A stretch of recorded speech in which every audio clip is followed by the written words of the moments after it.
Thank you for listening to A Glimpse of the Kingdom. I am David Pendergrass. I've been thinking for a long time about doing this podcast, but I didn't want to do it because I certainly don't want to sound egotistical or imply some type of superiority. I really, really don't. And that's... Maybe I still shouldn't do the podcast, but I thought it'd be interesting. I thought it might be helpful, might be interesting, if you care to know what it's like to be a pastor. Or maybe say minister, that's fine. Now, most of this is true for both. To be a minister, I'll use that. Anybody is a minister who serves in ministry, which of course is a translation of the word a servant, is what it is. In any case, a minister, you could be a children's minister, choir, a music minister, you could be a preaching minister. Usually, most of what I'm going to say applies to anybody who works at a church, but I'm going to really focus on what it means to be a pastor. A pastor. And if you do care, probably care a little bit because you listen to this podcast. If you don't care, here's your chance to go and turn it off because that's it. So please understand, when I'm giving this podcast, I'm doing it because I thought you might find it interesting. You might not ever have thought to ask a pastor what it's like to do his or her job. I have asked teachers what it's like to do their job and doctors. So I like finding out what it's like for other professions. What's the normal routine for them and what does it feel like and what are their struggles? I've asked those questions. So this isn't something where I'm only talking about myself. I am in this podcast, but in the real world, I've asked people all the time and I like finding out. Well, a lot of times in my experience, I don't know if anybody's ever really talked to a pastor. I mean, I've heard story after story after story of people who... I remember one time I took a woman out, we met for lunch, and she was so excited to meet. She's so sweet. And she said, I've never had a pastor meet with me for lunch or coffee or whatever. Never. And she was so excited, which is both sad, like, oh my goodness. And this woman was, I don't know, she's got to be 60-something, I bet, upper 50s. Well, that's sad to me. And then secondly, I thought, oh my goodness, that's sweet that she cares and she's excited about that kind of thing. And so what I thought I would do is, in a few parts, is give you some insights what it's like to be a pastor. Now, of course, everything doesn't apply to everybody all the time, but I know a lot of pastors. I have been a pastor for a long time. I know a lot of them, and I know a lot of inside scoop. And if you forward this to your pastor, he might be he or she might be very validated by what I say, and he or she might go, well, that's not true for me, and that's fine. Okay, I'm not pretending to speak for everybody, but I've tried to pick the ones I know it's true for me and for a lot of people I know. So first thing is this, let me ask this question. Why do you work where you do? Let's assume for a second you have a job. Why do you work where you do? Why do you do it? I've asked people this a long time. Is it because you get paid well? Do you work where you do right now because you feel important? Do you work where you do because you might say, I like the team, they got good perks, they might go to retirement? Is it what your parents wanted for you? As it just happens to be where you started, as you were young, you never stopped? It's fun? You get to help people, maybe? I mean, I've heard all kinds of reasons. Most pastors don't work in this field of ministry for any of those reasons. It's true. Most pastors do not work as a pastor. Lord knows it's not because they get paid well. They are overwhelmingly underpaid. And people hear about mega church pastors and Joel Osteen. Most pastors in the world don't get paid anything like the mega church pastors. And because they're self-employed, they pay 30% roughly on taxes, and so it is not for money, not for fame. Not always, because sometimes they do it because they feel important, but in general, no, it's not because it's fun. It's not because your parents necessarily wanted it, on and on. Most pastors, every pastor I've met, and I've heard of others that do it for other reasons, but every pastor I've met, certainly when I do it, they do it for one and only one real reason. They feel called by God to do it. It's a very, very big deal.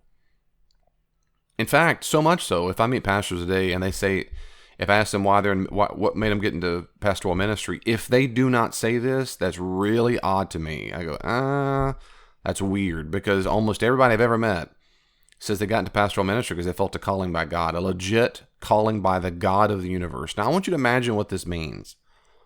Imagine what it means to feel like the God of the universe asks you to do a job. Most people have no idea what that feels like. They don't. I've talked to people, all my life, and I've asked people many, many, many, many times, how did you know you wanted to be a plumber? How did you know you want to be a physician? How did you know you want to be a mechanic? How did you know you wanted to be a supply chain manager? How did you know you want to be? And I've never, ever heard a person that I remember, maybe they have, I don't remember anybody ever saying, God called me to this job. ever. Now, I'm sure it exists, and you're that one person who's listening. Well, I felt called by God to be a plumber. Great. Well, I haven't met you yet. But pastors is standard.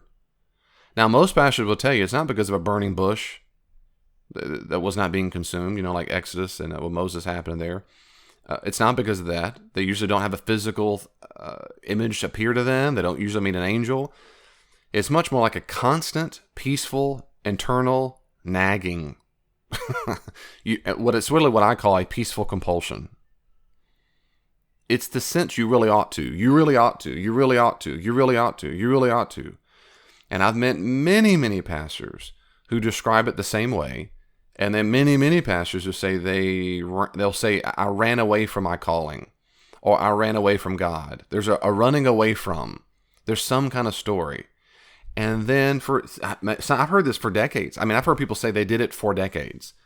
Well, I was running away from God for decades. Now, that running away from God might be an allusion to Jonah. He tried to run away. But anyway, I've heard people from long time, sometimes years, sometimes months. And then they always end with one very common Christianese thing to say. They will say, then I surrendered. In fact, in Christian circles, if you don't know this, if you happen to be a skeptic or an atheist, don't know why you're listening to this, I'm saying, and you're not sure why you're listening, maybe this is to help you, maybe just to gain insight. But one thing Christians tend to say when they're called to ministry is they surrendered to ministry. Or they'll say, I surrendered to the ministry.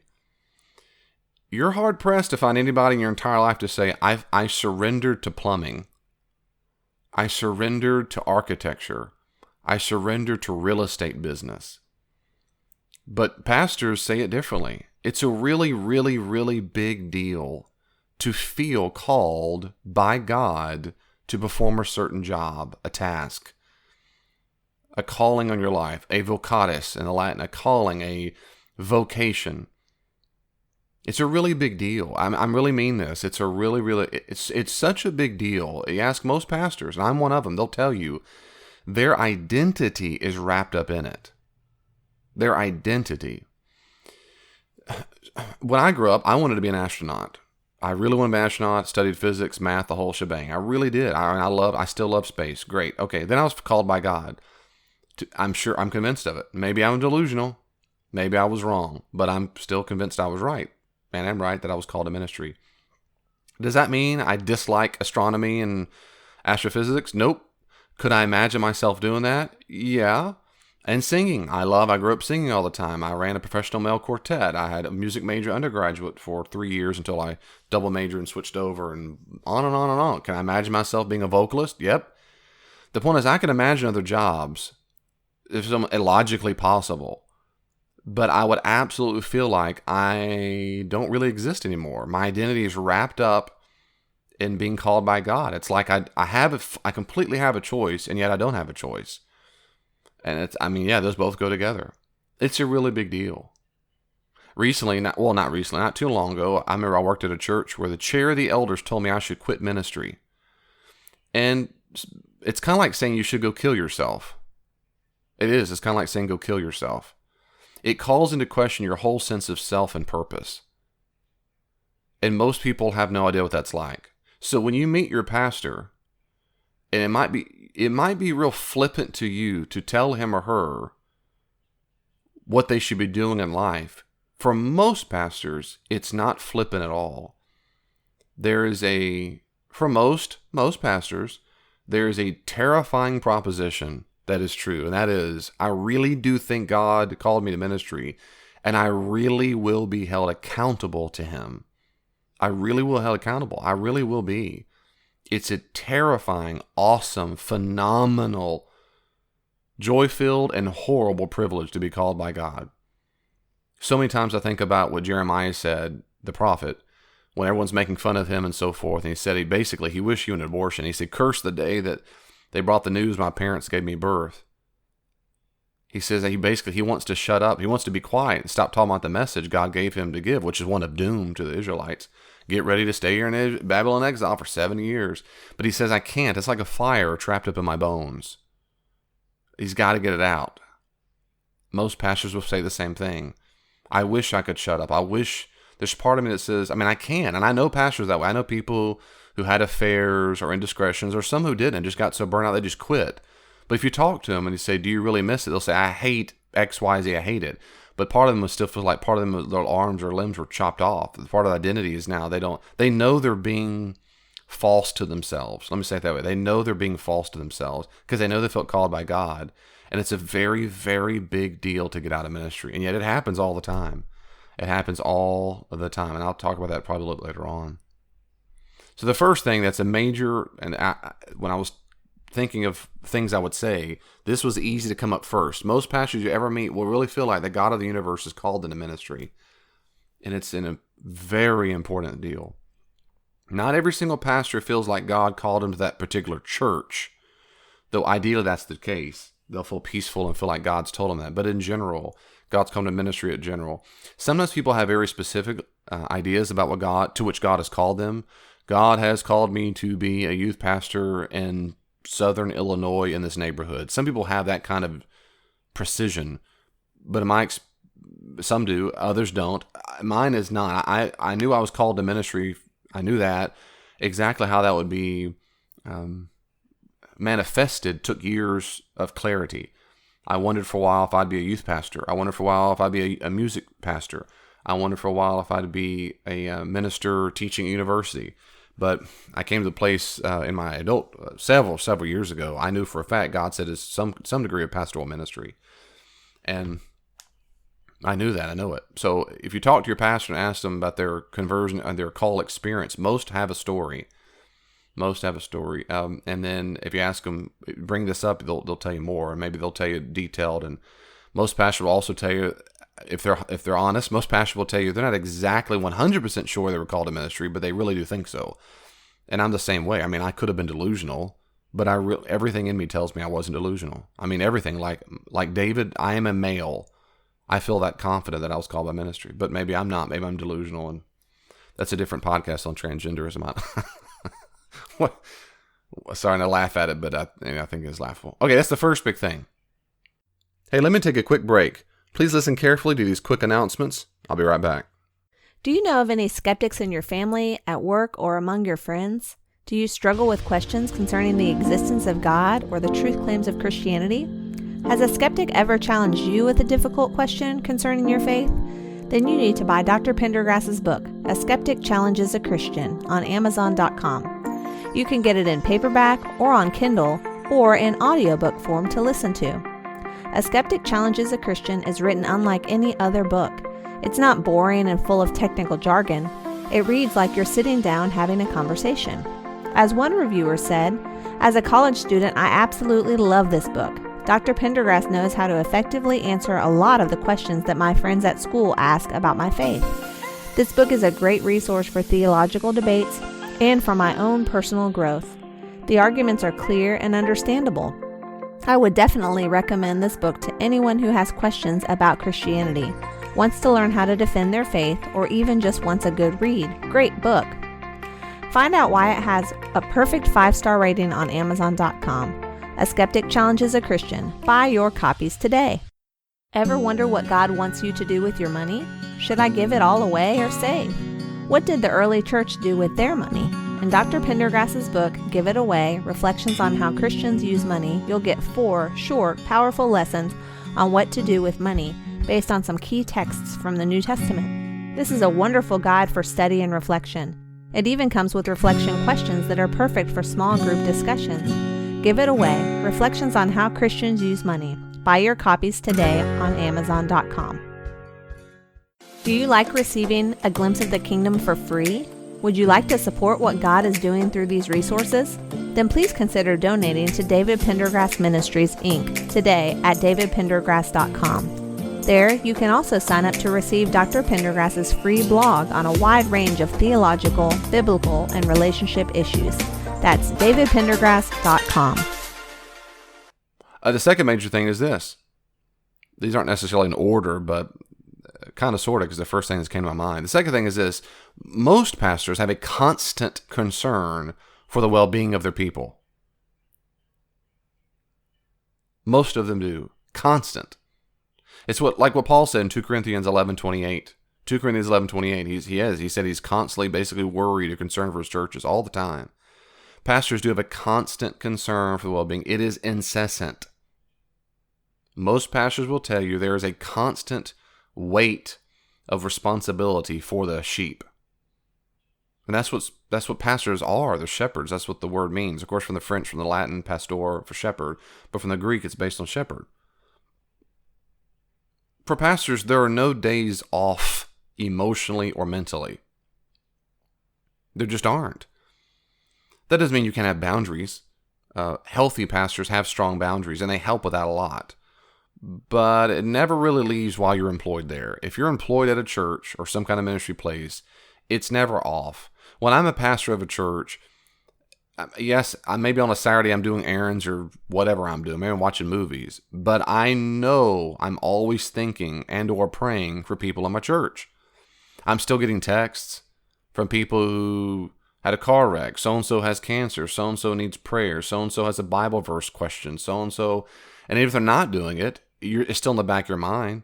You're still concerned about them. And you're processing, do I go visit them in the hospital tomorrow? Do I go to their home? I need to email so-and-so and check on them. And it's not just because you're on the job. It's not like you're just because you're getting paid for it. You care for them. Most pastors have a constant, incessant concern for the well-being of their people. They really, really do. You will not ever hear this in the media. You won't hear it in movies, really. It's just because pastors are money-grubbing attention whores who just want to take advantage of their sheep and just tell people to believe, or they're fear-mongering, or they're just trying to save people from burning hell, so they'll say whatever it takes, or they're just this, they're just that. That's just nonsense.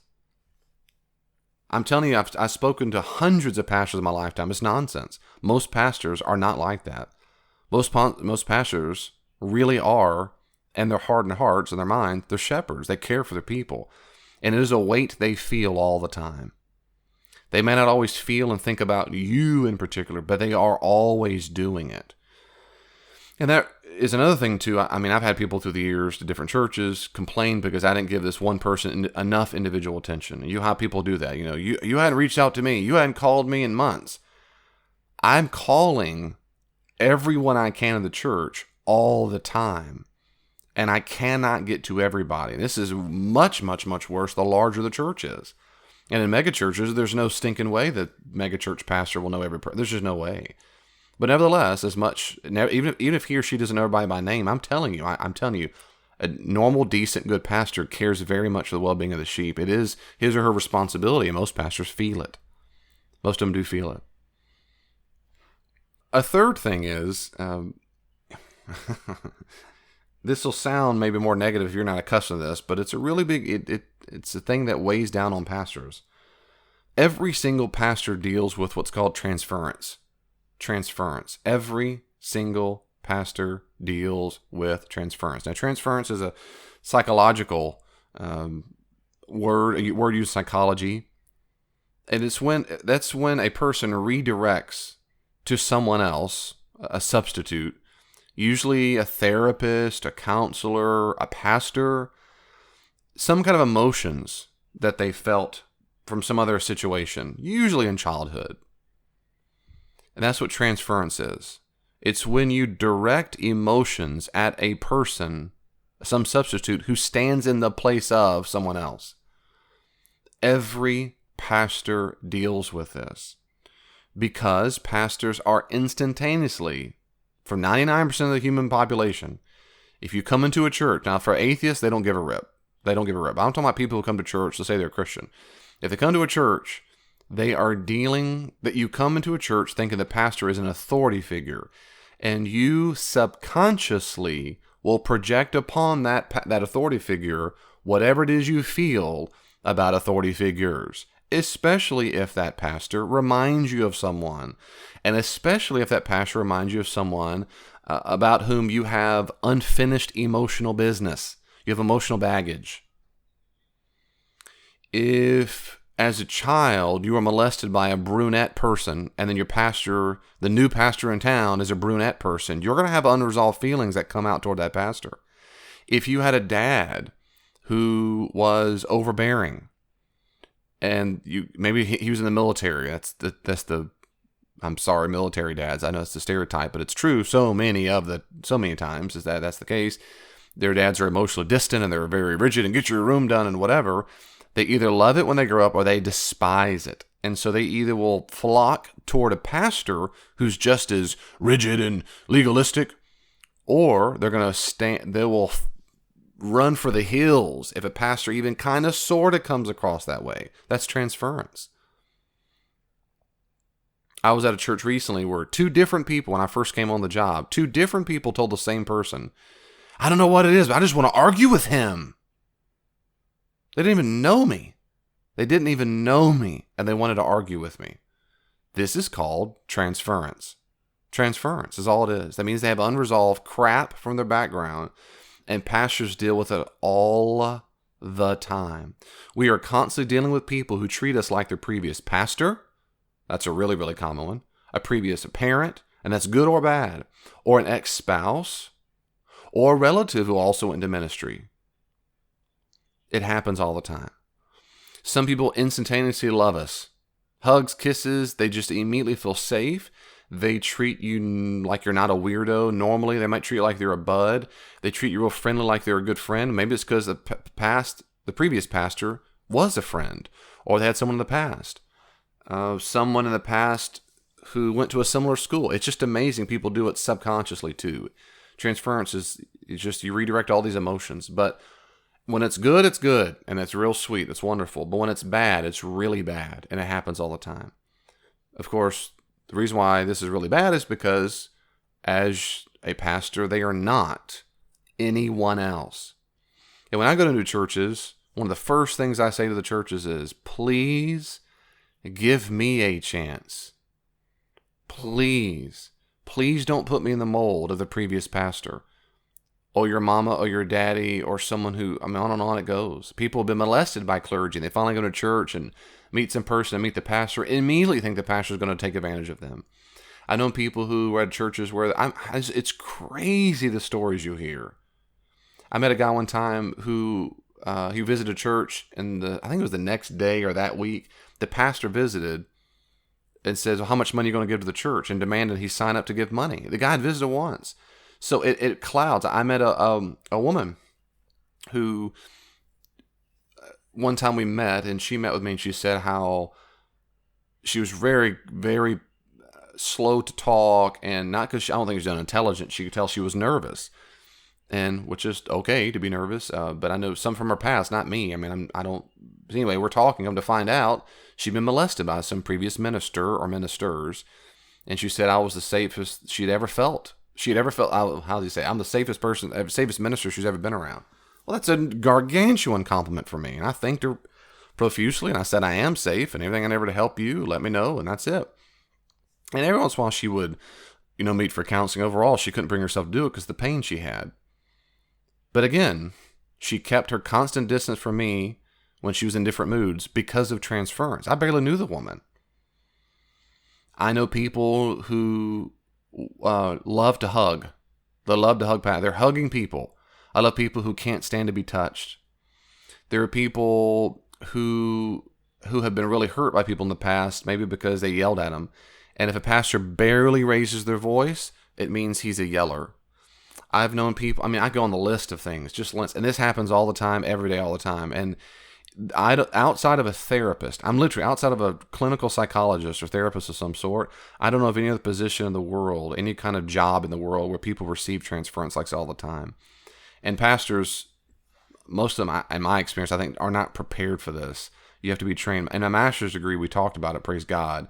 But until the rubber meets the road and you experience it all the time, it can be overwhelming. But when you get used to it and have good boundaries, you don't. You just expect it's going to come and you deal with it. But you process it. All I'm saying is, that is one thing. If you talk to the average pastor, they're going to say, oh, yeah, I've dealt with that. People will act to you all kinds of things, crazy ways. They come across as crazy because they're completely unrelated to you. They don't give you a chance. All you are is blank. You're just that person from the past or whatever. Even if they can't articulate it. If they would go, no, I would never do that. No. It doesn't matter if they believe it. It doesn't matter. It happens all the time. And you can read all kinds of books on this. Well, I'm going to stop right there. I hope you listen to the next part while I continue this same series. Well, the conversation isn't finished. You can always reach out to me on social media. Are you on Facebook? I am too. At Glimpse of the Kingdom. Glimpse of the Kingdom on Facebook. Be sure to like it and you can see updates there. Also, if you're on Twitter, check me out at Dr. D. Pendergrass, at Dr. D. Pendergrass, or at Glimpse the King, at Glimpse the King. And I try my best to respond to comments and questions on there as quickly as I can. If you want more, there are many more resources on the podcast and my blog.